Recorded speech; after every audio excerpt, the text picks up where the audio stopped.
बिल्कुल योगेंद्र जी, अमृत काल के अंदर हमारी देश की वित्त मंत्री, जो महिला वित्त मंत्री हैं, जो एक गृहिणी भी हैं, उन्होंने आज अपनी 7वां अपना वित्त का बजट पेश किया है और पूरे 140 करोड़ लोगों को प्रसन्न करने की बजाय उन्होंने अपने सहयोगियों को प्रसन्न करने का प्रयास किया है। कांग्रेस पार्टी आज के इस बजट की घोर निंदा करती है, क्योंकि ये सिर्फ जुमलों का बजट है, केवल कुछ राज्यों को, कुछ मित्रों को सहयोग करने का बजट है। हमारे कांग्रेस के नेता राहुल गांधी बार बार कहते हैं कि ये वर्तमान जो सरकार चल रही है वो अपने कुछ मित्रों को, कुछ उद्योगपति मित्रों को सहयोग करती आई है, और अब ये सरकार तो अब कुछ राज्यों के मित्रों को भी सहयोग करने लगी है, क्योंकि सरकार बैसाखियों के भरोसे है। 2014 में तो इंडिविजुअल थे, देश की जनता ने सिर पे बिठाया था, 2019 में भी सिर पे बिठाया था, 2024 में भारतीय जनता पार्टी का घमंड तोड़ा देश के 140 करोड़ लोगों ने, और भारतीय जनता पार्टी की असलियत बताई।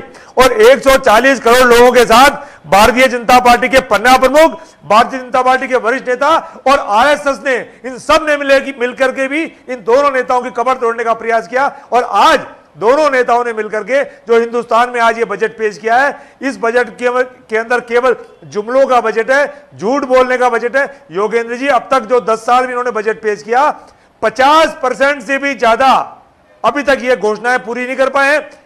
इन्होंने 76 पेज का अपना घोषणा पत्र जारी किया था, उनमें से इसमें कुछ भी बातें नहीं ली गई है। प्रधानमंत्री जी ने चुनाव के दौरान लंबी लंबी गारंटियां दी थी देश को, वो तमाम गारंटियां भी केवल जुमले बन के रह गई। इसलिए कांग्रेस पार्टी का कहना है केवल अपनी अपनी सरकार बचाने का ये बजट है, और आम आदमी को इस बजट से कोई मतलब नहीं है। रसोई कमजोर हुई है, पेट्रोल, डीजल, गैस, महंगाई वहां की वहीं है।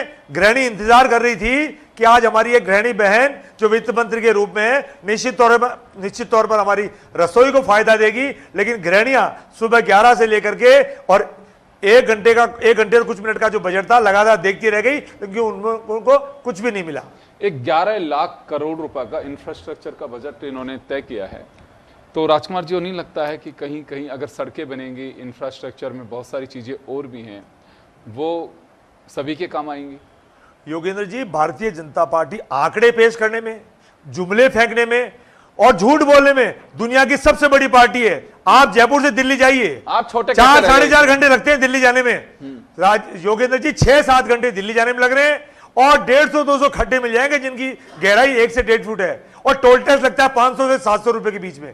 तो इतना बड़ा टोल टैक्स देने के बाद भी अगर एक आम नागरिक को सड़कों में खड्डों का मुकाबला करना पड़े, तो आप देख सकते हैं किस तरीके से हमारे देश का विकास हो रहा है। देश में सड़कें बन रही है, देश में सड़कें बन रही है, अच्छी बात है। राजकुमार जी, पंकज जी हंस रहे हैं कि आप 200 होके जाइए। दोस्तों वाली बात भी आपको पता है। मैं कह रहा हूं कि जब दिल्ली जाओगे, जयपुर से जाओ और कोटपुतली वाया जाओ, तो आपको पता चलेगा कितना टाइम लग रहा है और कितनी गहरी गहरी खड्डे हैं। योगेंद्र जी, कई कई जगह तो 4-4 फुट गहरे खड्डे हो रहे हैं।